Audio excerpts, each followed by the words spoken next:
There was a 13-year-old boy who once wrote in his journal that he wanted to kill someone.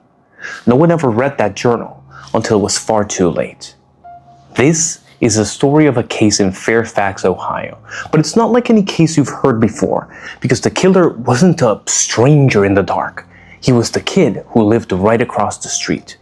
And when the police finally found him, their strongest piece of evidence was nearly useless. The reason lies in a strange truth. The suspect had an identical twin, identical right down to the genetic markers. If you watch this video to the end, you'll understand the darker side of human nature. You'll see how an obsession can quietly grow inside a child, and you'll learn the warning signs no family should ever ignore. This story doesn't begin at the crime scene. It begins in an interrogation room, where detectives sat across from two identical faces, knowing one of them was a killer. Let's begin at the most baffling moment of the whole case. Two identical boys sitting in a police station. One was a killer, the other completely innocent. The detectives looked from one face to the other. Hunter and Levi, identical twins. Same age, same voice, same eyes. They had the killer's blood at the scene. They had DNA. Any other case, that would be more than enough. But not this one. Because identical twins share nearly the same genome. A standard DNA test cannot separate one twin sample from the others. Think about the detective's position. They were almost certain the killer was sitting right in front of them, but they couldn't prove which one it was. And one of those boys understood that perfectly. He believed this genetic shield would protect him forever. He believed he had committed the perfect crime. But no one knew that this very confidence would be the beginning of his undoing. Sometimes, the most dangerous person isn't the strongest. It's the one that's convinced he's smarter than everyone else. To understand who this boy was, we have to go back months before the crime. Before he became a killer, he was just a teenager in his bedroom. But what he watched every night wasn't like what other kids watched. Levi Cart was a 13-year-old boy in Fairfax, Ohio. On the surface, he was no different from kids his age. He had an identical twin named Hunter. He lived with his mother in a small house. But there was another world growing in his room, a world no one noticed. Levi was drawn to true crime content. At first, maybe it was just curiosity, like millions of others who watch documentaries about real cases. But for Levi, it didn't stop at curiosity. It became an obsession. He studied serial killers, especially Ted Bundy, one of the most infamous names in American criminal history. He watched a TV series about a character who killed. He read, he saved, he absorbed. But no one knew that while his family thought he was just watching TV, he was writing things down. In a journal, he wrote about wanting to kill someone, over and over. And his phone told an even colder story. For months, he searched for things no child should ever look up. How to choose a victim, how to commit the act, how to beat a police interrogation. This is the most frightening part. Not because it was loud, but because it was completely silent. A plan growing behind a bedroom door, inside an ordinary home. Sometimes, the most dangerous warning sign isn't the scream. It's the silence of a child spending too much time alone with dark things. And then, he decided to turn what he had read into action. Before we say more about the one who did this, let's stop at the most important person, the one this story should really be about. Her name was Sheila Tenpenny. She was 64 years old. The people who loved her called her Denise. She lived alone in a house on Germania Avenue in Fairfax, a small, quiet neighborhood where houses sit close together. Levi and his family lived right nearby. To her family, Sheila wasn't a name on the news. She was an aunt. To many of her nieces and nephews, she was like a second mother. She was the one who they turned to, the one they loved. She had no enemies. She wasn't tangled in any trouble. She was simply an older woman living peacefully in her community. And that's exactly what made what happened so cruelly senseless. Because to the one who chose her, Sheila wasn't a person. He had no conflict with her. He didn't hate her. She was simply the one who lived the closest, the easiest to reach, a target chosen not out of hatred, but out of convenience. That may be the most chilling truth of this case.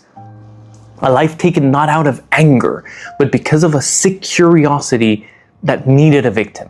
But no one knew that this seemingly fragile woman would fight back, and that she would be the one to leave behind the evidence that condemned her killer.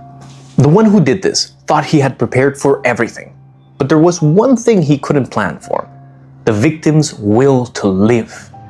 In the early hours of February 2nd, 2025, while the whole neighborhood slept, Levi left his house.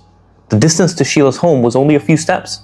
He brought with him everything he had learned from months of research. He believed he'd accounted for every detail, so he'd leave no trace. Now, here we won't go into the gruesome detail about what happened inside that house, because it matters less than the truth behind it, and because the victim honestly deserves more respect than any gruesome detail. What you need to know is this: Sheila woke up, and she fought back.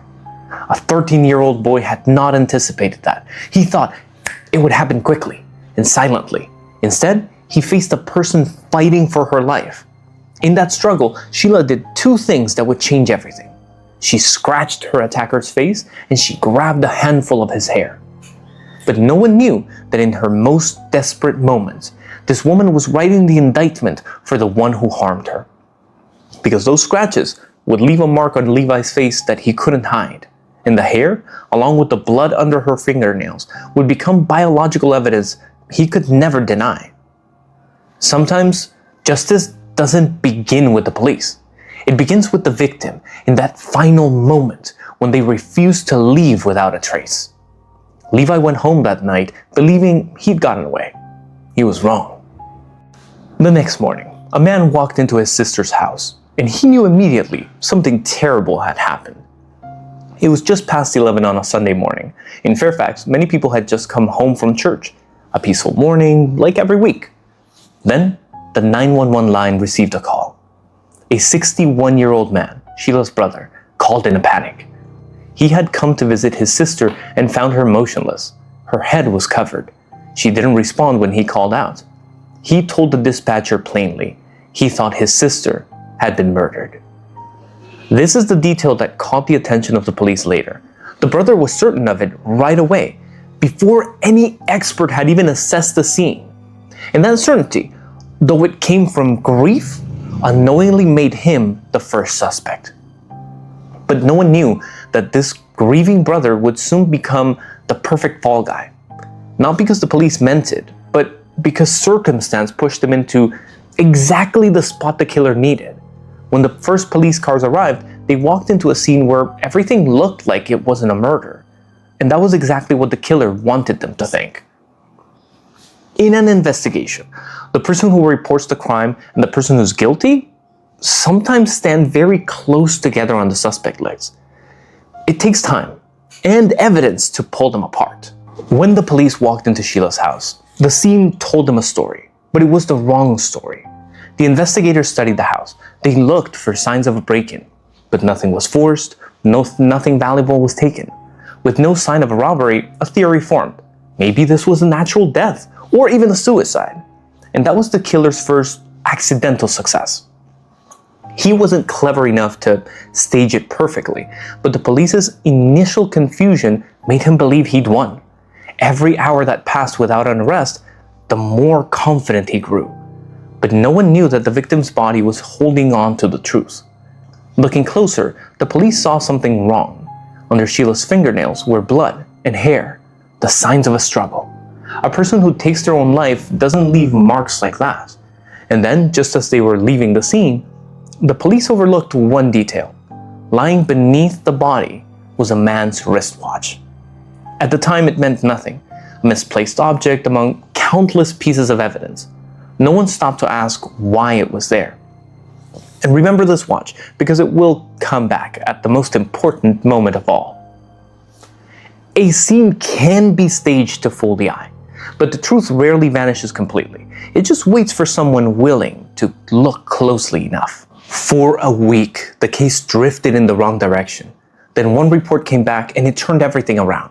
The forensic results confirmed what the police had feared. Sheila had suffered trauma to her head and neck. This was not an accident. This was a murder. But the report carried something more important: evidence of the victim's resistance. The blood and hair under her nails belonged to someone else. The DNA of a stranger, a man or a boy, who had been in the house that night.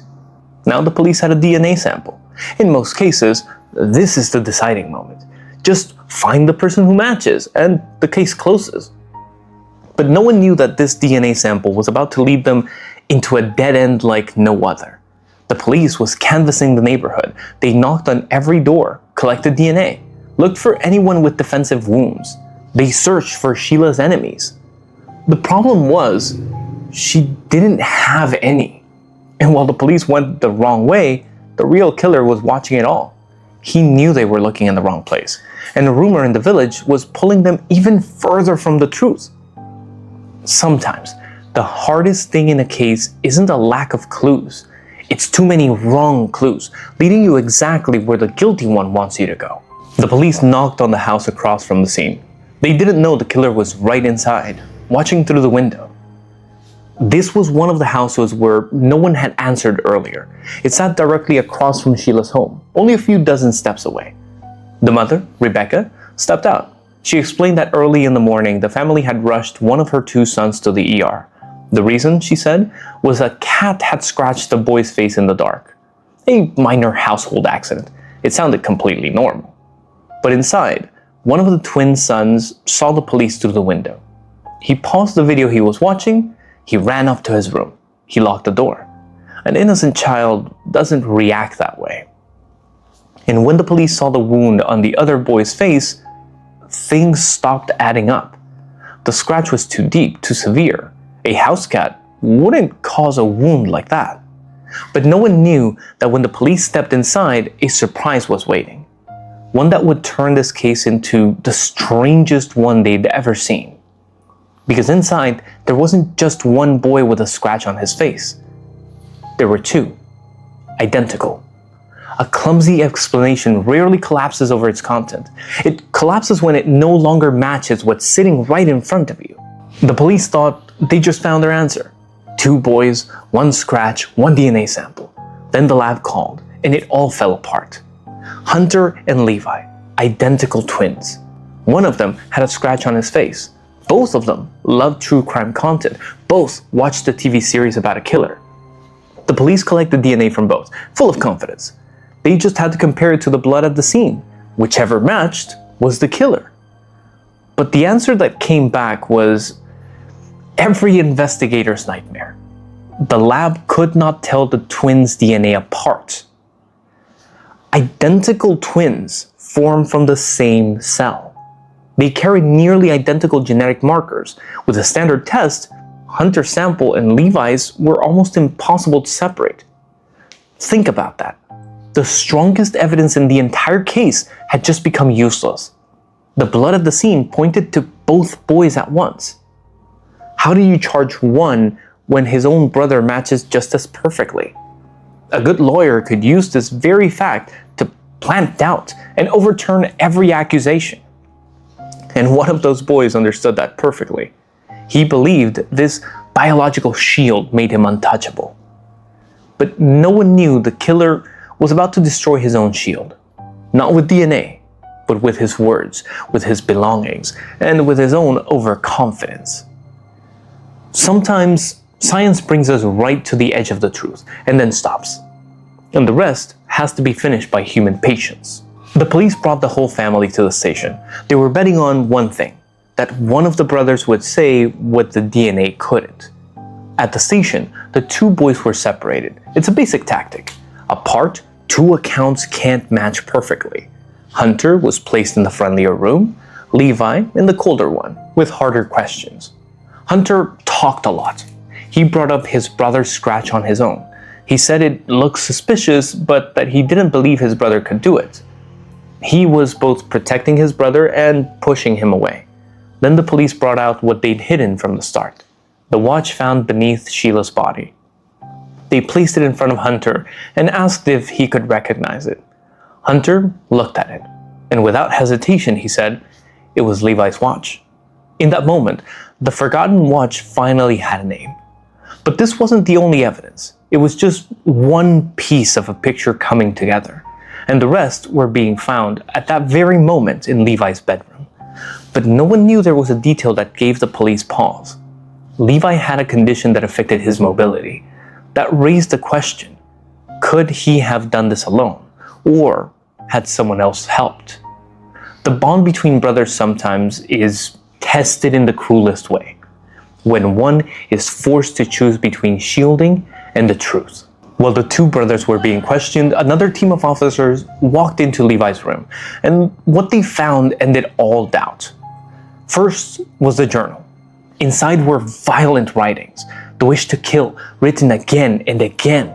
And then came evidence of the obsession, material about serial killers, especially Ted Bundy. This was no longer curiosity. This was something that had taken root in him. And then there was the phone. His search history laid it all bare. How to choose a victim, how to commit the act, how to beat an interrogation, going back months. This was not a spur-of-the-moment act. This was a plan, long in the making. But the most chilling detail was in what he did after the crime. Just one day later, Levi messaged people online. He spoke of his victim with one cold sentence, that she had fought back hard. No remorse, no fear, just a cold boast, as if he'd completed a challenge. In his room, the police also found a shirt stained with the victim's blood and gloves matching the scene. Along with the watch and the hair Sheila had grabbed, every last piece finally fit into place. Levi was the one who did it, not Hunter, not the victim's brother, but the boy who lived right across the street. This is perhaps the most frightening part. Every warning sign had been there all along, in a journal, in a search history, in a room no one thought they needed to look inside. A detective stepped out to tell the two parents that their son was the killer. But the sentence he would receive is what many people couldn't accept. When they heard the truth, Levi's parents were stunned. The mother could only repeat one thing: he's only 13. On November 10th, 2025, Levi Cart pleaded guilty to aggravated murder, to aggravated burglary, and to strangulation. But because he was a minor, the law set a limit.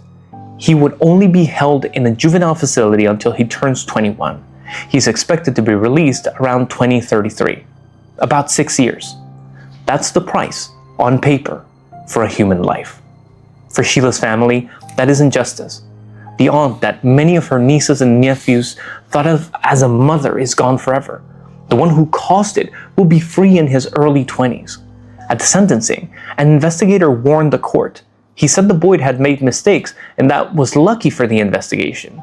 But he raised a haunting question.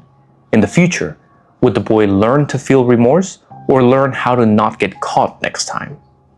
That's a question no one can answer, and that's why this case still haunts everyone who learns of it.